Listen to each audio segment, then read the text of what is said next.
मित्रों, आप सभी लोगों का महाआनंदम चैनल पर स्वागत है। आज मैं आपको प्रत्याहार बनाने की विधि बतलाऊंगा। तो देखिए, ये 14 जो सूत्र हैं, इन 14 सूत्रों की सहायता से हम ये 42 प्रत्याहारों का निर्माण करेंगे। ये 14 सूत्र शंकर भगवान की डमरू से निकले थे और इसके विषय में एक बहुत ही सुंदर जो है पद्य है। इस पद को आप सुने। नृत्तावसाने नटराज राजो ननाद ढकाम नव पंचवारम उद्धर्तु कामः सनिकादि सिद्धान एतद् विमर्शेस्य वसूत्र जालम। तो नृत्तावसाने, नृत्य करने के बाद में, तो नृत्य और नृत्य ये दो प्रकार के शब्द होते हैं। एक है नृत्य ये, और एक शब्द होता है नृत्य।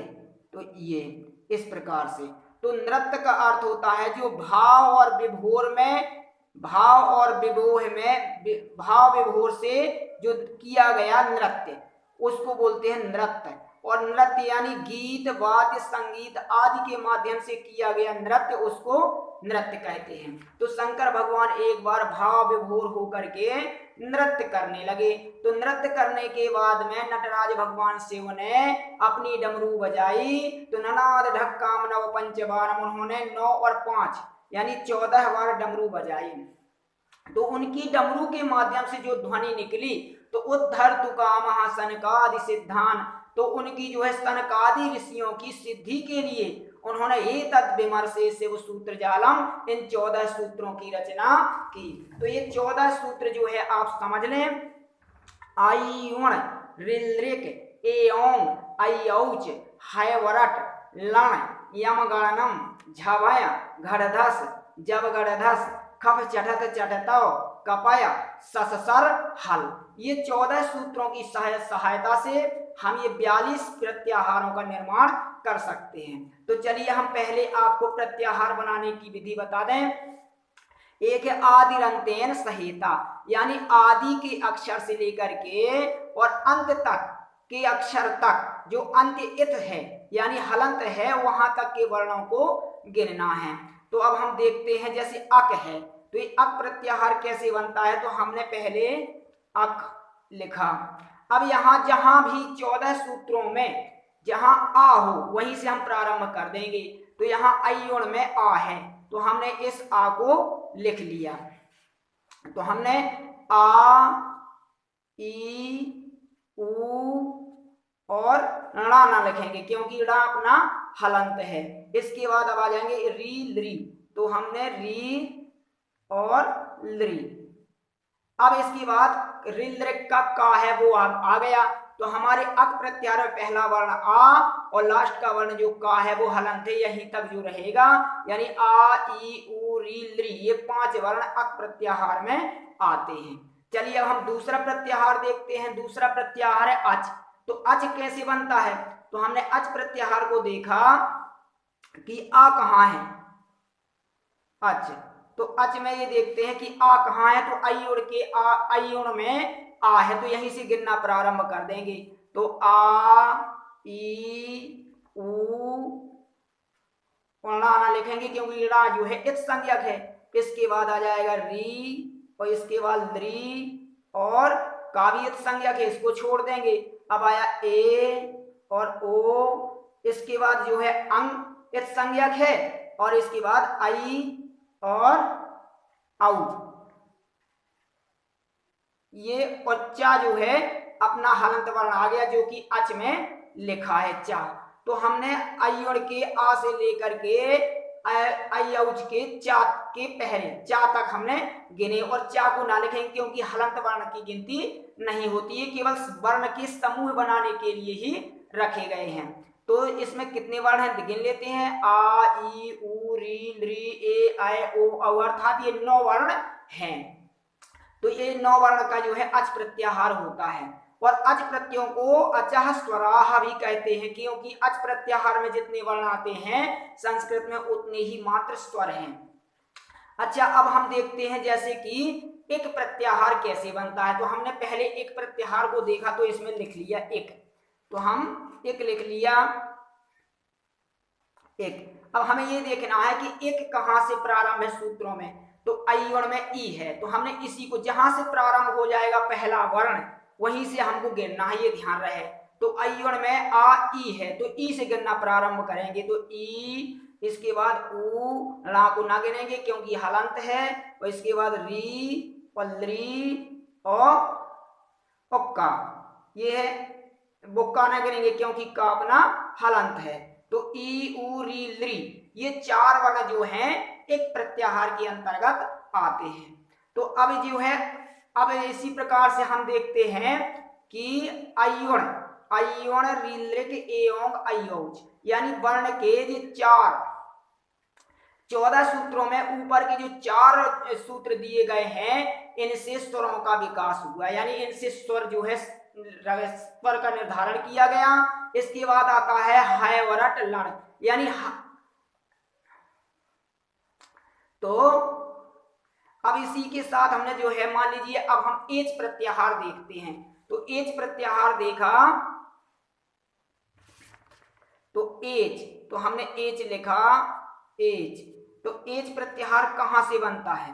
तो एच जो है ए कहां है, यहां से देखना है हमें। तो ए है, अयण में ए है नहीं है, रीलृक में है नहीं, ए ओंग में यहाँ ए है, तो यहीं से गिनना प्रारंभ कर देंगे। तो ए और चा तक गिनेंगे, तो ए ओ, और अंक को गिनना नहीं है क्योंकि अंक को इसलिए नहीं गिनना क्योंकि ये हलंत है। अब आ गए आई और आउ और चा अपना हलंत है, तो एच में जो है ए से प्रारंभ किया और चा के अंतर्गत के जितने सूत्र वर्ण हैं उनको लिख लिया, और चा हलंत होने के कारण से इसको ना लिखेंगे। तो एच प्रत्याहार में मात्र ए ओ ऐ औ, ये ए ओ ऐ औ यानी 4 वर्ण ही आते हैं। इसी के अनुसार हम जो है कोई भी जो है प्रत्याहार हो उसको बना सकते हैं। अब मान लीजिए कि हमने कोई एक प्रत्याहार ले लें कि जो है,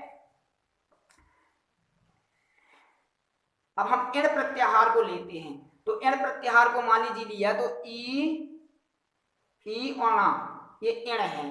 तो इण में प्रत्याहार पहले हमें ई से गिनेंगे, तो ई कहाँ है, तो हमने ई से गिनेंगे, तो ये है ई अपनी, तो अयण में ई है, तो ई और ऊ इण, और बस इसके वर्ण आ जाता है। तो हम यानी इण प्रत्याहार में मात्र 2 ही वर्ण आते हैं। केवल 14 सूत्रों में 2 वर्ण ऐसे हैं जो 2 बार आवृत्ति हुई है।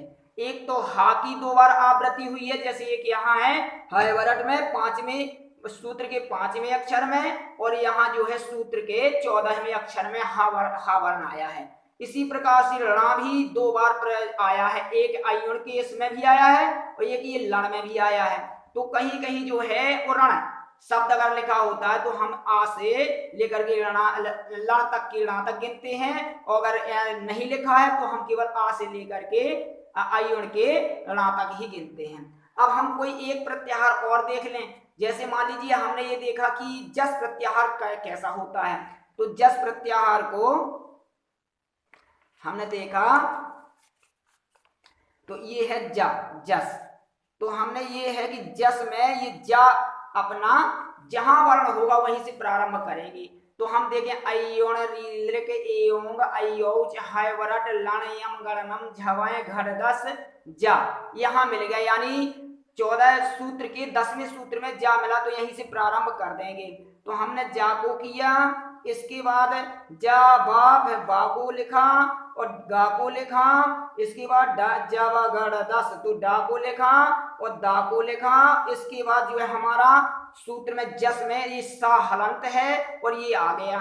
तो जहां तक ये वर्ण आ जाता है तो उसी के बाद हम बंद कर देते हैं, इसको नहीं लिखते हैं। तो जा बा गा डा दस, यानी जस प्रत्याहार में ये 1 2 3 4 5 वर्ण आते हैं, और ये 5 वर्ण जो है वर्णमाला के तृतीय वर्ण हैं। इसी प्रकार से मान लीजिए एक और ले लें, हमने सल प्रत्याहार ले लिया। तो सल प्रत्याहार, ये सल प्रत्याहार ले लिया, तो सल, तो हमें ये देखना है कि ये वाला सा कहाँ है, वहीं से हम प्रारंभ कर देंगे। तो हमने यहाँ सा से जब गड़ अयोण रीलिक एयोंग अयोच हवरट लण यम गणनम झवाए घड़दस जब गड़दस खप चटत चटतो कपय सा। ये मिल गया। यानी 13वें सूत्र में प्रारंभ में सा है, तो हमें हलंत वाले वर्ण से न गिनेंगे, हम वहां से गिनेंगे पहले वर्ण को जो हलंत नहीं है, दूसरे वाले वर्ण जो हलंत है वहां तक गिनेंगे। तो हमने ये सा को लिया, तो ये सा ले लिया और फिर ये वाला सा ले लिया, यानी तालव्य सकार और दंत सकार, तो तालव्य सकार और मूर्धन्य सकार, इसके बाद दंत सकार ले लिया। और रा जो है, रा को छोड़ देंगे क्योंकि ये हलंत है। अब हमने रा को छोड़ दिया, इसके बाद क्या है, ये हा है, तो हा को ले लिया। और ये जो है ये ला अपना हलंत है, इसको ना लेंगे। तो सर प्रत्याहार में मात्र जो है सा शा सा हा, ये 4 ही वर्ण आते हैं और इनको ऊष्माण की संज्ञा जो है संज्ञा दी गई है। तो अब आप लोग समझ गए होंगे कि इस प्रत्याहार बनाना बिल्कुल सरल है। हमारा जो प्रत्याहार का पहला वर्ण होंगे वहां से गिनेंगे, जो हलंत वर्ण जो भी प्रत्याहार में होगा, जो भी पूछे, चाहे एच को पूछ ले, चाहे ख को पूछ ले, चाहे खर को पूछ ले, चाहे चय को पूछ ले, या अण को पूछ ले, या अट को पूछ ले, या मय को पूछ ले, कोई भी प्रत्याहार हो, अपने 42 प्रत्याहार, हमें तो केवल ये ध्यान देना है कि जो अक्षर के पहले से जो है सूत्र में देखना कि पहला अक्षर कौन है, उसी से गिनना प्रारंभ करेंगे और लास्ट का अक्षर जो हलंत है उस अक्षर तक ही गिनना है, उस हलंत को फिर छोड़ देना है। ये प्रत्याहार बनाने की विधि है और मैं जो है आशा करता हूं कि आप सभी लोगों ने इसको अच्छे से समझ लिया होगा। नमस्कार, धन्यवाद।